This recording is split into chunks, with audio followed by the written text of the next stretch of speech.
6 o'clock, I'm going to call the meeting of Tuesday, December 10th, 2019 of the Planning Commission to order. First item of business is approval of the minutes from the November 12th, 2019 work session and regular meeting. Do I have a motion? So moved. Second. Approval of the minutes. Second? Second. Any discussion? I suppose not. All in favor, raise your hand. Good. Minutes are approved as read.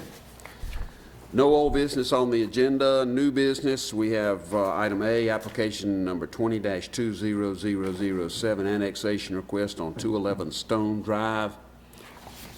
I don't see anybody here to speak on that. Is there a motion on that? Mr. Chairman, I make a motion for application number 20-20007, tax parcel number 121-16-13-001, current zoning urban district, moving to proposed zoning residential single family RSA. I make a motion we approve this motion for city council recommendation. Is there a second? Second. Discussion? All in favor? Raise your hand. Opposed, like sign. Okay, passed unanimously. Okay, item B is application number 20-20009, annexation request at 1310 Evans Road by Susan White. I don't see anybody here to speak on behalf or against this proposal or application, so do I have a motion? Yes, Mr. Chairman, I move that application number 20-20009, annexation request, tax parcel number 105-18-02-008, currently zoned residential single family conservation, be rezoned to residential single family RS15 as requested. Okay, is there a second? Second. Discussion? If no discussion, and everybody in favor of the motion, raise your hand. Opposed, like sign. Okay, so it's B is approved also. Okay, C, request for amendments to the zoning ordinance regarding uses in the light industrial zone district. This is also has been noticed as a public meeting, right? That's right. Ryan, on this issue. So, I don't see anybody here to speak. Jane Page, you want to speak? Yes, sir. Okay.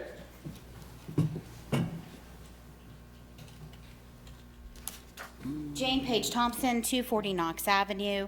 As a CCIM member, a National Association of Realtors Legislative Council member, and general person who represents clients that want to do better things in Aiken than they can do now, this light industrial zone is a great place for them to focus on, especially with the opportunity zone designated tax credit opportunity, or the fund opportunities there for people with capital gains taxes. So even the city in their own opportunity zone study identified one of the properties in this area to do something that the use table doesn't allow.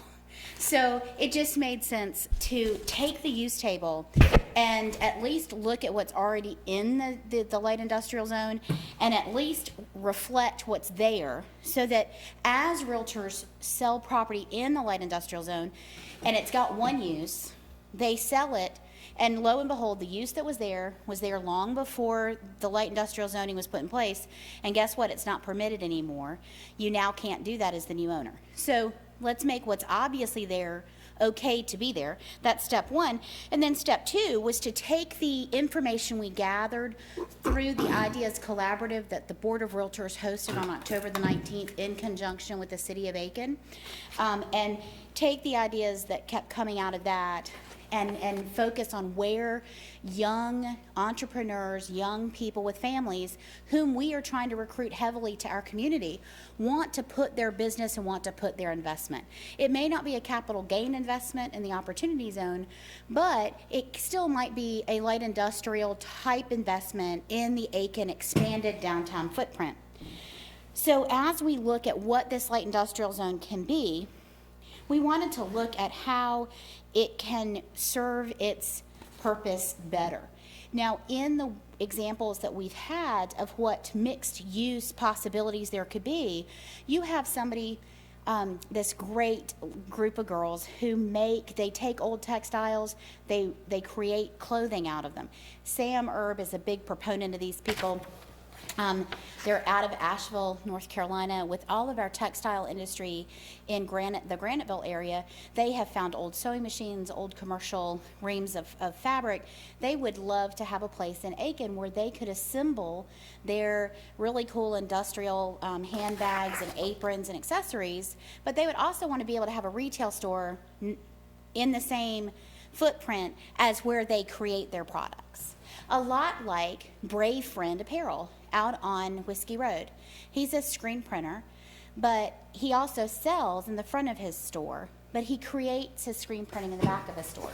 So being able to expand our abandoned light industrial buildings in the expanded downtown into those sort of multi-use, more modern, more growth-centered types of development just makes sense for Aiken to look at expanding the opportunities that investors have with properties. And I know in your work session, Ryan, you hit on something that was really important, that you haven't limited somebody's option by saying, well, it's not permitted at all. Here's another option. It may not get approved, but you have this option to try and apply. And I think that so often people who want to invest in projects in Aiken, want to do commercial things here, they get excited, they have the money, they have the idea, but they get down the road only so far because everything is no, not permitted, not allowed, not possible. So I think the suggestions that you have before you give investors options. They don't necessarily give them carte blanche approval, like you said, Mr. Hunter. There isn't carte blanche guarantee on any of this. There is an added step to the process, but it isn't just a flat out no from the beginning. So again, the purpose here is to address some of the ideas that realtors and citizens and investors have. The other thing is to bring the zoning use tables into a line with what exists in the zone already, and to allow opportunities for further investment.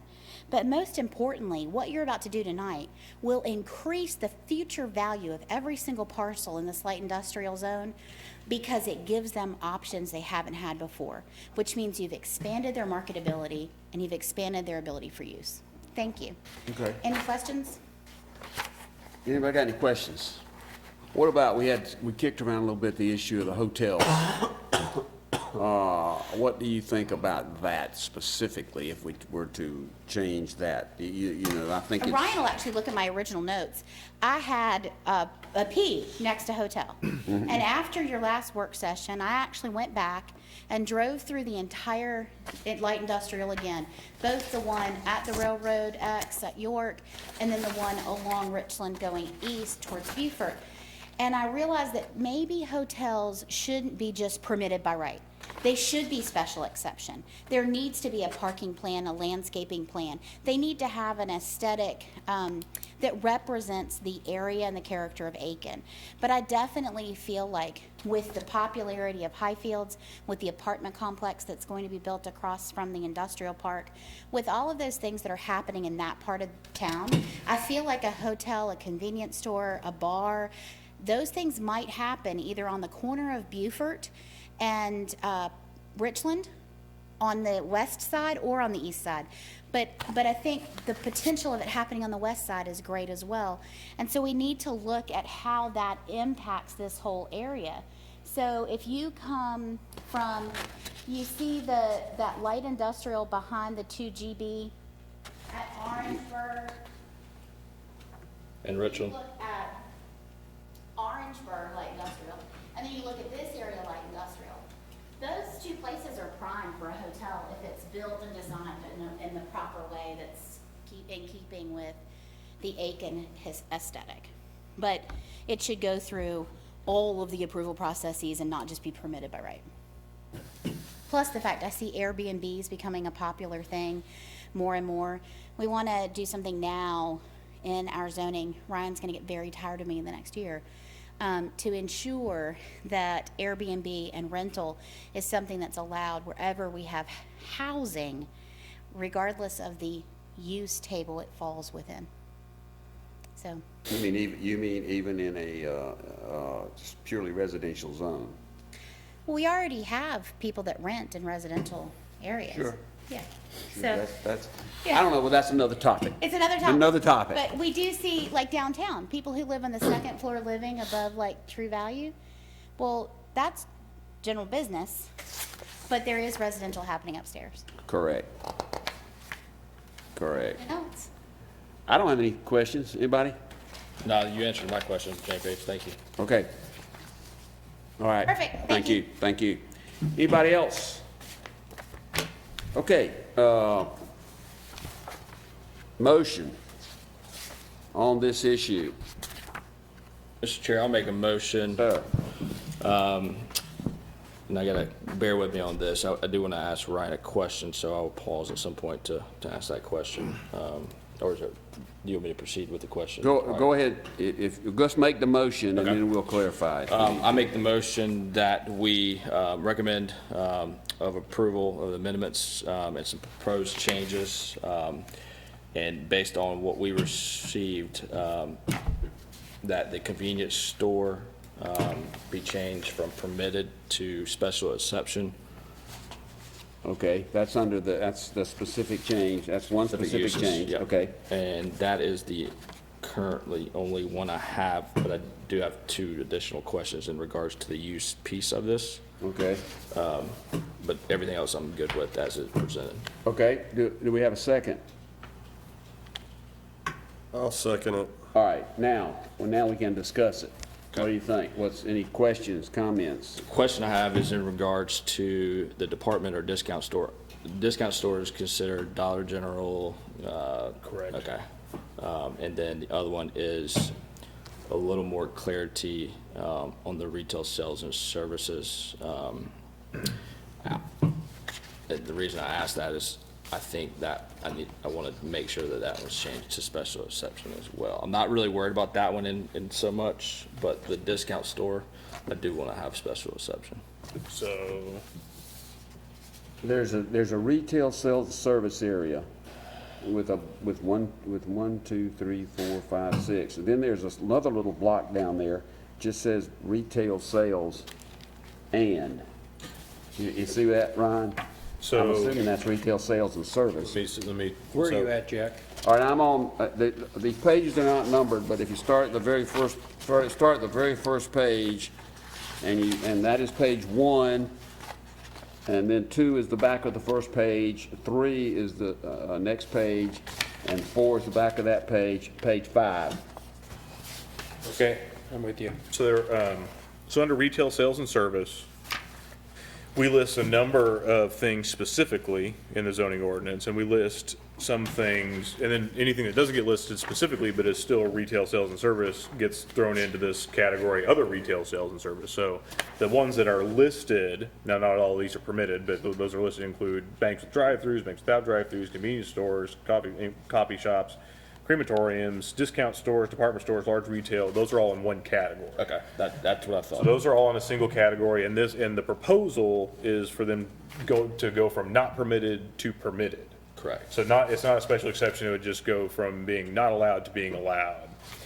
And then, yeah, there's a number of other things: furniture store, funeral home, power center, grocery store, hardware, paint, glass, health club, spa, indoor firing range. So essentially what the city did, nightclub, shopping center, manufactured house sales, liquor store, truck stop, vehicle part sales, veterinary hospital. So it's other services that I believe that they felt at some point or another acted differently than just a general retail. There was some component of it that